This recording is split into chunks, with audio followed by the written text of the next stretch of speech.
Oz is referred to as the Penguin by other people. There's an incredible depth, an incredible sense of loneliness and isolation.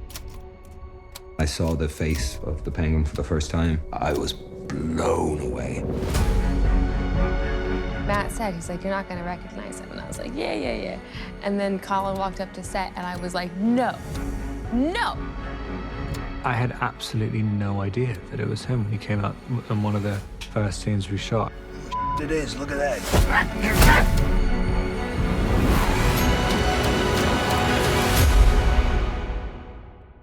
Mike Marino designed the Penguin, spent weeks in his studio. Hi, I'm Mike Marino, and I am the prosthetic makeup designer. I'm Mike Fontaine, and I do special effects makeup, prosthetic makeup, particularly Collin Farrell as the Penguin.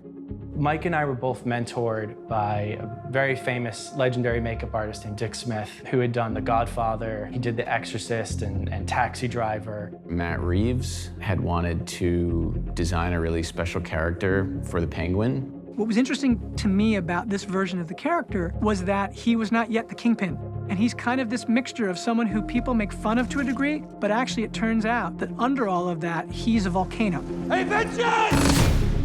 We're big fans of hyper-realism. The makeup's very realistic, but also has a magical or surreal element. Our sensibilities really lined up very strongly with what Matt's vision was for the film, which is to create these kind of extreme characters. He wanted something that was a little pathetic and a little sympathetic, so he was referencing Fredo from The Godfather. And I had some ideas of some older gangsters. That's good. It's pretty clever.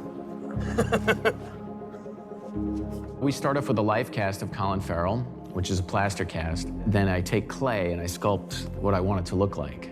He had a bust of me and he carved it and went back to it the next day and carved it more, and he created this absolutely complete character. And I sculpted to a very high level with all the detail in it, the nose and cheeks and the neck. We're very much designing three-dimensionally how it's going to move, where the edges should go, thinking very much about how it's going to function in the film. Collin has this major neck piece that goes under his chin, it wraps around the back. He's also wearing a nose that's connected to his upper lip, a chin, a brow. I had actually added a shape I found on a real penguin of a brow. So I said, I want it to be black and white. So I created the shape of his eyebrow like a penguin. And if you look on the side of his profile, I threw in a little subliminal bird beak, the way his nose is shaped, because it looks like a chipped up scar. So it looks like a penguin beak from the side. And then it's just developed into this strange mob kind of character.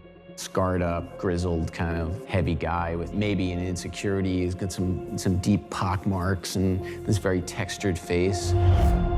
So I sculpt the hair and the bow tie and a collar and all that, and I get the feeling of it. And I showed Matt, and he first saw the design and was like, "That's Collin?" Matt said, "Have you seen it yet? Have you talked to Mike?" Mike just sent it to you. You want to see? You want to see?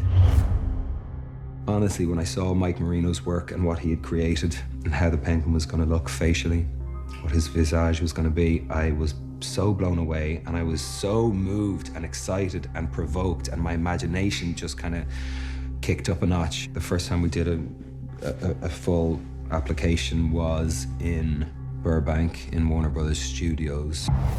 Maybe took 4 hours, maybe 3.5 or 4 hours, but I will say it was one of the most exciting, jubilant, celebratory experiences I've had in making pictures in 20 years. Pete, yeah, young man, this is... And to see the makeup for the first time with Greg, the cinematographer there, and Greg came up and he had his camera phone with the light on. The quality of his prosthetics was so good. I was blown away. And he held it over this side and this side and this side, and he was, the shock on his face, he literally he said, I can't see any place where it doesn't, wow. You take a character or an actor that we all know. You know, we know the shape of Collin Farrell's face. We know how his performances are in other films that he's done. But his eyes are so piercing and so clear that he's got this kind of paradox that goes on where he's got the face of somebody that feels like somebody who's been through a lot, but his eyes are sharp. Oz is aware of what he looks like and certain physical attributes or certain potentially physical handicaps he may have, including a fairly noticeable jerk in his gait as a result of something going on with his right leg, shall we say. He wears the hardship of the life that he's lived up until this point. Collin is just about as great as an actor could possibly be. He really understands how to use the makeup. Collin just became the character. It almost overcame him. I'm Oz. And it wasn't until that transformation happened that we saw Collin really inhabit the character that Matt wrote. And I remember that Collin surprised us with an iPhone video footage of when it was the first showing of that. Where are you from? Anywhere I'm from. What the you care where I'm from? Some of your business. Want to know things about me? Why don't you send me a little email? I'll write you back real quick. Where do you live? Where do you live, actually? I can hand deliver a letter to you. I can hand deliver a letter to you. The more pieces go on, the more his voice subtly starts to change, and he starts to become aware of his features and using them in the mirror. It just started pouring out. He was having so much fun in it. Good. Good.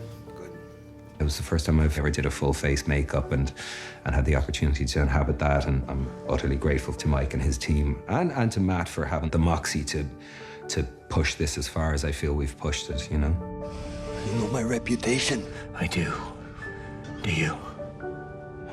It's always nice to be in a scene with someone. You can see they're really enjoying it as well, just really feeling the look of the character. Collin was able to really bring that character to life with his movements, the way he walked, the way he spoke. And I was taking care of giving it, I suppose, animating it, giving it motion and giving it voice. And it's definitely, I mean, there's not, like no penguin has been like that before. And that was the great gift that Mike Marino's talent has given me on this film. It's nothing short of creative genius. When we finished shooting, I had this a very emotional thing because I was like, I kind of got to know Oz, and I was very close to Oz because Collin as Oz is this character, and I thought, I'm not going to see you the same way anymore. He really did become somebody else entirely. You want to say something to the camera? You want me to say to the camera? I don't know. What do you want to say? You want to Show?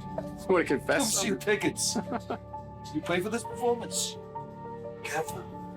I give so much praise to those folks for creating what they've created.